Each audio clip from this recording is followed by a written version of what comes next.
Hi everyone, this is the second video showing how to use the calendar function in the new booking system to make your bookings and check them and alter them and those sort of exercises. If you haven't already seen the first video, which shows you how to log on for the first time and how to enter all your user settings that we need, please do quit here and go back and see that one first. It's important that you do that before you try and make a booking.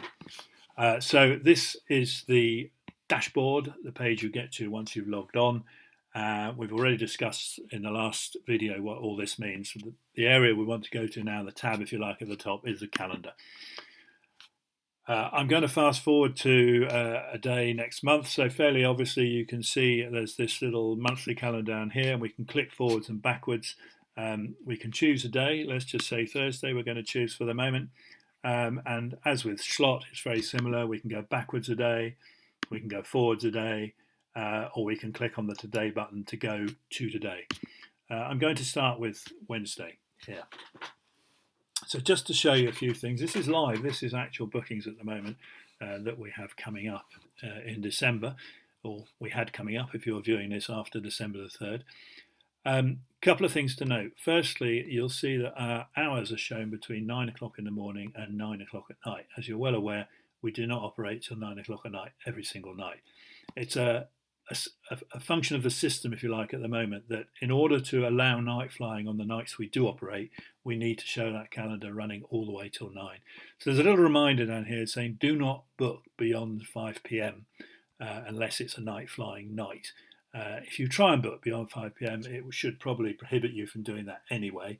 And as you'll see, your bookings will be provisional, so it will be rejected if you try and do it. But it's just to be aware that in normal circumstances, unless there's a note here to say there's night flying, don't book it beyond our normal operating hours of 5 p.m. You can see it's got the previous bookings in.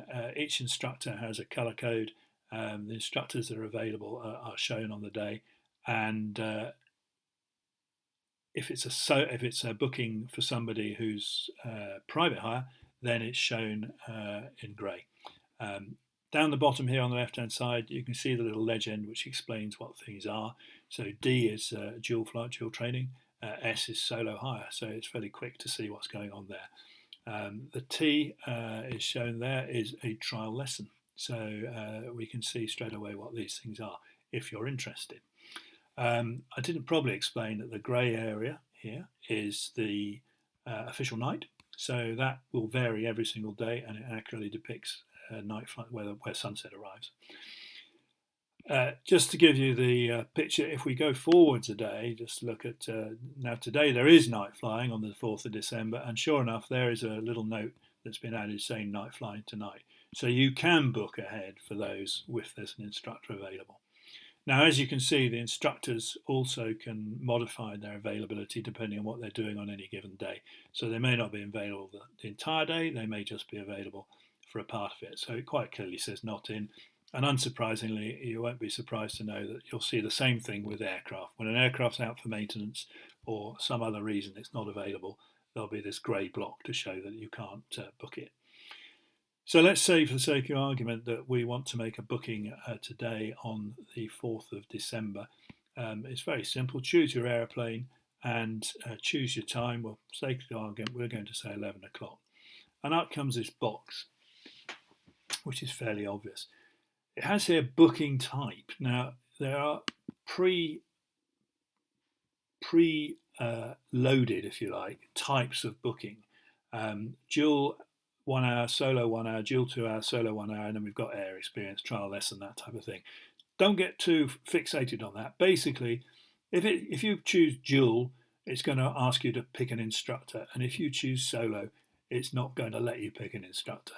But the actual timings, you can adjust to what you want. So for the sake of solo, although it says 1 hour, I can actually, if I want to, book it from from 11 o'clock to 1:30. So it doesn't have to be what's written there, but it is just a way to get you started with something roughly right. And in fact, what we've tended to do with these things is to try and put them realistically so that you have a little bit of fat in the system either way for preparing the aircraft, briefing if it's an instructional flight, refueling at the end of it, and that type of thing. Anyway, so you put the hours in you want. So in this case, we're going to go for a dual lesson. Let's say we're going to want the instructor from 11 o'clock to 1 o'clock for 2 hours, but we only want the aeroplane actually from 11:30 to 12:30, 1 hour, because we're going to have half an hour briefing before and half an hour briefing afterwards. The aircraft we want is Kilo Charlie, and if we want to choose an instructor, we'll choose who happens to be available. And in this case, we're choosing me. Now you'll notice down here that we have further details on your current history, if you like. So you may have seen before and remember from the first video that in this particular case, this mythical Jerry student has his membership expired and his SEP has expired. But you've also got the other expiry dates down here, and perhaps most useful, 13 days since it last flew a 152. And if you had flown PA28, it would say down there how long since you last flew the PA28. Down here, grayed out, you can see it says booking status provisional. So you have no choice on that. All bookings are provisional until they've been checked up by the office staff. You can put notes in here. So you might want to say something like, don't mind if it's a bit later, but no earlier, please. Just so that the office staff know where their latitude is if they need to adjust your booking slightly. And here's another critical bit down the bottom. Send an email confirmation. So it'll be your email that comes up in this field here, and send email confirmation means that you will get confirmation both when you make the booking provisionally and later on when it's confirmed, and if there's any changes. So that's really important to get that email information so you know what's going on. Plus you'll get the reminder a couple of days before.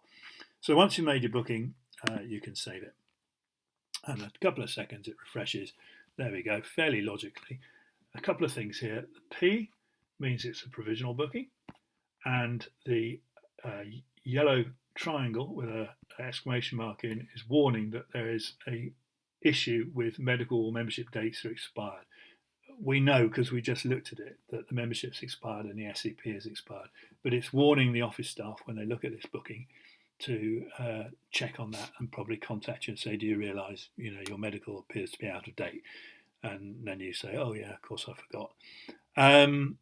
Once the office staff have looked at it and they've confirmed it, then they will do the necessary actions, and that P will change to a D for dual training or S for solo hire as appropriate.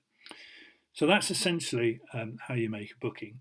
The very first thing I would suggest that anybody does when you log on this system for the first time is, if you already think you have bookings that you made in Schlot, please go and check that they have transferred across properly to this new system. We've tried to do it, but it's a manual process. We've tried to make sure that all the bookings we've had in December have now been moved across to Schlot, but inevitably there's a possibility that one or two have been missed. So if you think you've got a booking and you look here and you find you haven't, either contact the office and they'll sort it out for you, or make a new booking in the way that I've just demonstrated. Bear in mind that Schlot, although you won't be able to make any bookings on it, will remain available to view for a while, for a few weeks. So if you're in doubt about what you have and haven't booked, you can still go back onto the Schlot system and have a look, and then come back here and make sure that it's carried across correctly. If you want to change a booking, the system basically won't allow you to change or cancel a booking once you're within 2 days of your actual flight. That's to prevent last-minute changes messing up the system. Doesn't mean you can't change it, it just means you've got to phone the office and talk to someone about it so that everybody knows what's happening, and if necessary, other things can be jiggled around and fitted in around you. Before 2 days, further away than 2 days, then you can click on it, and sure enough, up comes the various issues here. And although at the moment it doesn't show that you can change it because there's a slight modification, I'm still waiting for them to finish. In practice, you will be able to change the various bits and pieces you have in there, and there will be an update button or a save button at the top. Anytime, by the way, you're in here and you want to get out of it without doing anything, You can click anywhere. There's a little X up there, but actually click anywhere outside the white box and you'll get back onto the calendar. So that essentially is how you make your bookings, and hopefully you'll find it fairly easily. Later on, there will be other modules that we're bringing in. There's going to be an electronic tech log. The invoicing system will come in, and we're going to have student records for those that are on courses that can be written up by the instructors and viewed from home by the students at any time. There's various other bits and pieces we will show you at another stage.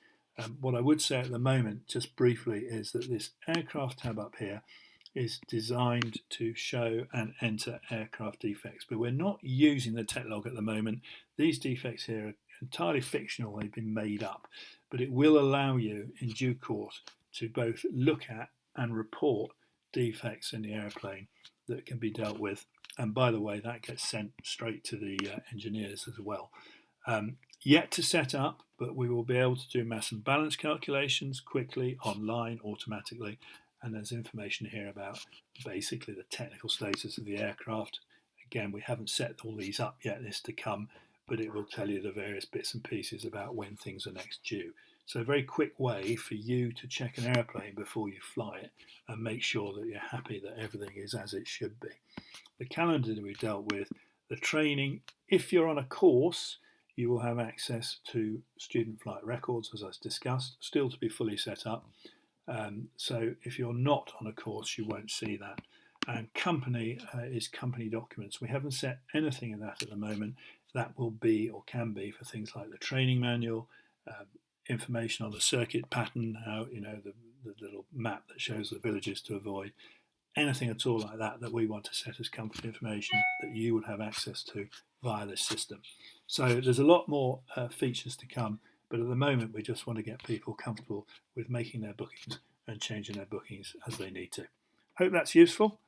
Any problems, you can always either phone the office, or if you want to send an email to me at headoftraining@shobdonairfield.co.uk, then I will try and reply and sort out any issues.